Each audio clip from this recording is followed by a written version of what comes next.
नमस्कार। अगर आप झारखंड में शिक्षक बनना चाहते हैं, तो आपको जेटेट की परीक्षा पास करनी होती है।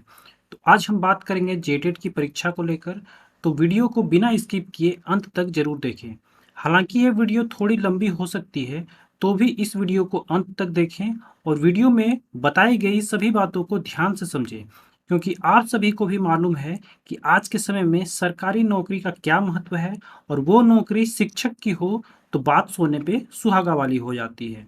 तो आइए वीडियो को शुरू करते हैं। नमस्कार, मैं हूं कुंदन और आप देख रहे हैं केसी बुंडू यानी नॉलेज कैंपस बुंडू का यूट्यूब चैनल। तो अगर आपने हमारे चैनल को अभी तक सब्सक्राइब नहीं किया है तो प्लीज़ चैनल को सब्सक्राइब कर लें, साथ ही साथ बेल आइकन को भी प्रेस करें। हम यहाँ आप सभी के लिए शिक्षा और रोजगार से संबंधित वीडियोज लाते रहते हैं। जैसा कि पिछली वीडियो में हमने बताया था, झारखंड में युवाओं के द्वारा ट्विटर पर एक मुहिम चलाई गई थी जिसका नाम था झारखंडी युवा मांगे रोजगार। उसके बाद झारखंड सरकार हरकत में आई थी और अखबारों के माध्यम से यह बात निकलकर सामने आ रही है कि जेटेट की परीक्षा हो सकती है। इससे पहले बता दूं कि अब तक जेटेट की परीक्षा मात्र 2 बार 2013 और 2016 में हुई है। 2016 के बाद अब तक जेटेट की कोई परीक्षा नहीं हुई है, जिससे बहुत सारे छात्रों को जेटेट लिखने का मौका नहीं मिल पाया है। साथ ही साथ अन्य सभी को यह भी बात मालूम होगी कि केंद्र सरकार ने एनसीटीई के माध्यम से एक नियम लागू कराया है, जिससे 2011 के बाद से जितने भी एस्टेट या फिर सीटेट की परीक्षाएं हुई है, सभी में जो वैधता थी वो 5 वर्ष या फिर 7 वर्ष से बढ़ाकर आजीवन कर दी गई है। तो ऐसे में अंदाजा यह लगाया जा रहा है कि अब टेट एग्जाम्स का स्तर कठिन होने वाला है। तो उसके लिए हम तैयारी भी जोरदार तरीके से करेंगे। हालांकि प्राइमरी स्कूलों में 3 प्रकार के शिक्षक होते हैं। पहले होते हैं भाषा शिक्षक, दूसरे होते हैं विज्ञान शिक्षक और तीसरे होते हैं समाज अध्ययन के शिक्षक। ठीक है।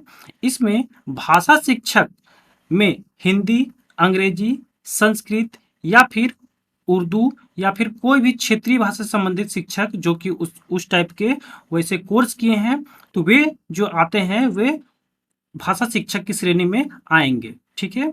जो सेकंड जो टाइप के शिक्षक हैं वे आते हैं विज्ञान शिक्षक, जिसमें भौतिकी, रसायन, जीव विज्ञान, गणित से पढ़ाई किए हुए जो छात्र छात्राएं हैं वे आते हैं विज्ञान शिक्षक की श्रेणी में।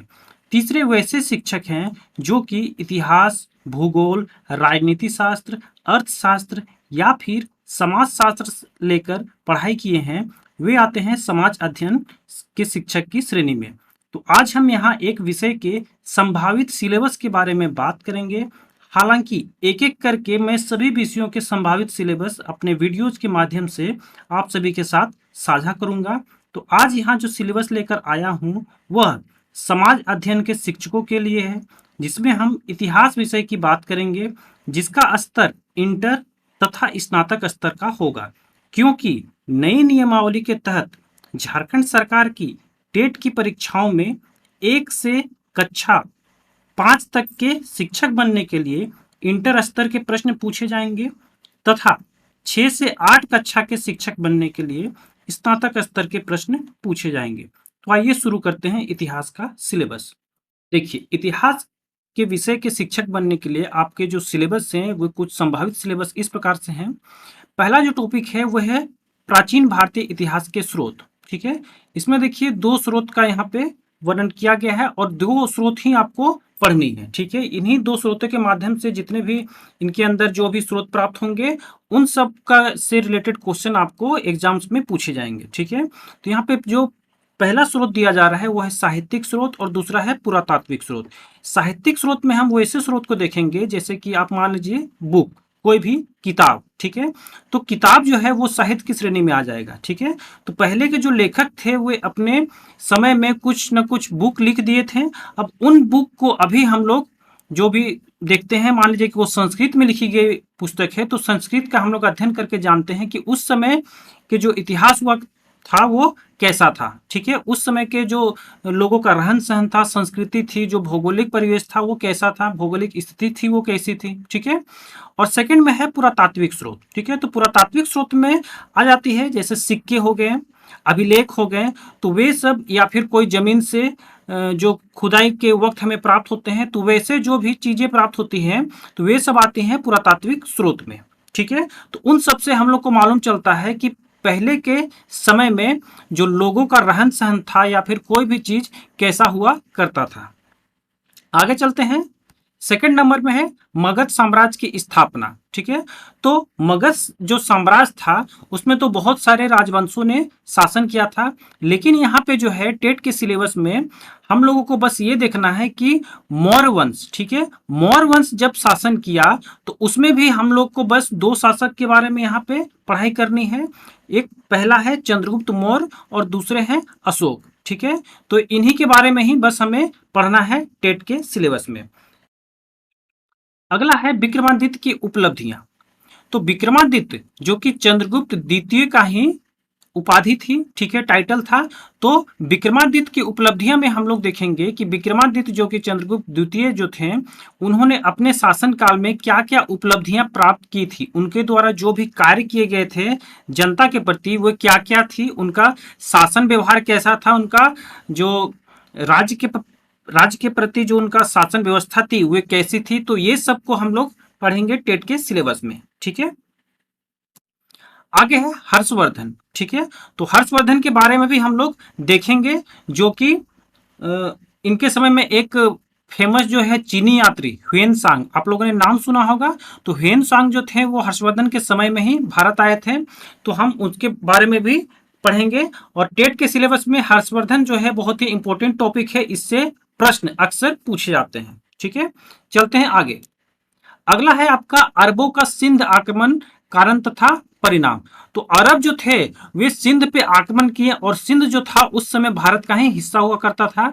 तो अरब जो थे सिंध में आक्रमण किए, और धीरे धीरे क्या हुआ कि वहां पे मुसलमानों का जो है वो आक्रमण बढ़ता गया, और उसके बाद धीरे धीरे पूरे भारत पे जो है मुसलमान अपना संगठन कायम कर पाए, और फिर यहाँ पे सत्ता में अपना कब्जा कर पाए। ठीक है, तो टेट के सिलेबस में हम लोग यहाँ पे अरबों का सिंध पर आक्रमण किए, क्या कारण था और उसके परिणाम क्या निकल के आए, उसका रिजल्ट क्या निकल के आए, उस सबको भी यहाँ पे हम लोग देखेंगे। ठीक है, आगे है यहाँ पे विजयनगर की स्थापना।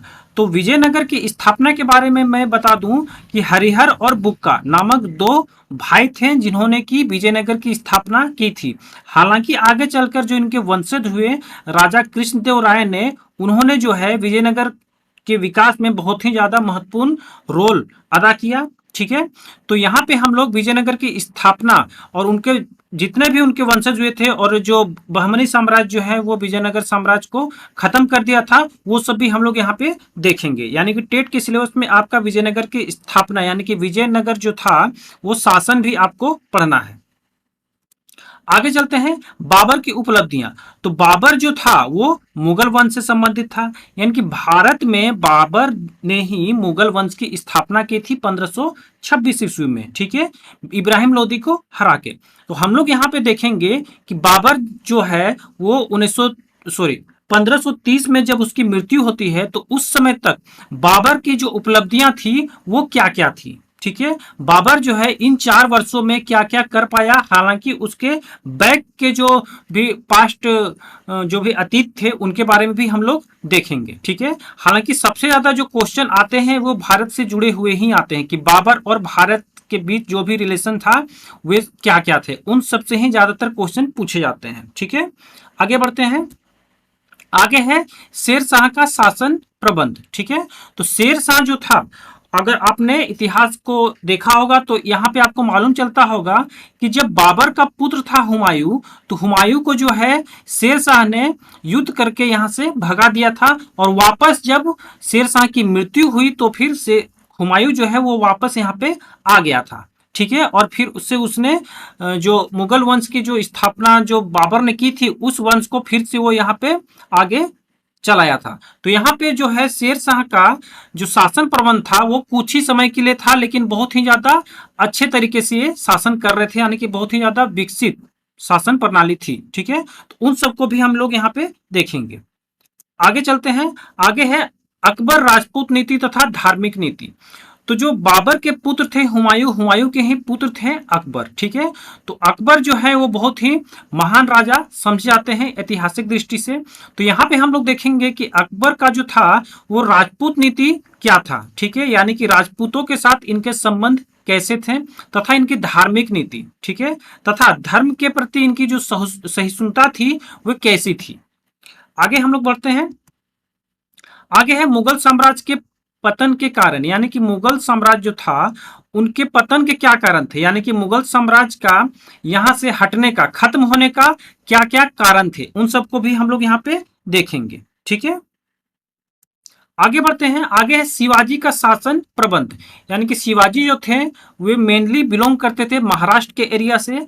तो शिवाजी का शासन प्रबंध कैसा था उसको भी हम लोग यहाँ पे देखेंगे टेट के सिलेबस में। आगे है औरंगजेब। औरंगजेब जो थे वे शाहजहां के पुत्र थे, और औरंगजेब के बारे में ये कहा जाता है कि इनका ज्यादातर समय जो है वो युद्ध क्षेत्र में ही बीता था। यानी कि इन्होंने अपने समय में मुगल वंश की नींव को, यानी कि उस मुगल वंश के साम्राज्य को बहुत हद तक फैला दिया था, भारत में बहुत दूर तक फैला चुके थे। और अंतिम मुगल साम्राज्य जो थे वे थे बहादुर शाह जफर द्वितीय। तो ये जो मैं यहाँ पे आप लोगों को इतिहास का संभावित सिलेबस बता रहा हूं जो कि जेटेट की परीक्षा के लिए उपयोगी साबित होगा, ये जो है फर्स्ट पार्ट है। इतिहास का सेकंड पार्ट जो है मैं आपको अगले वीडियो में साझा करूंगा। आशा करता हूं कि इस वीडियो से आप सभी को फायदा जरूर मिलेगा। तो अगर आपको ये वीडियो अच्छी लगी हो तो चैनल को सब्सक्राइब जरूर कर लें, साथ ही साथ इस वीडियो को लाइक और शेयर अवश्य करें। धन्यवाद।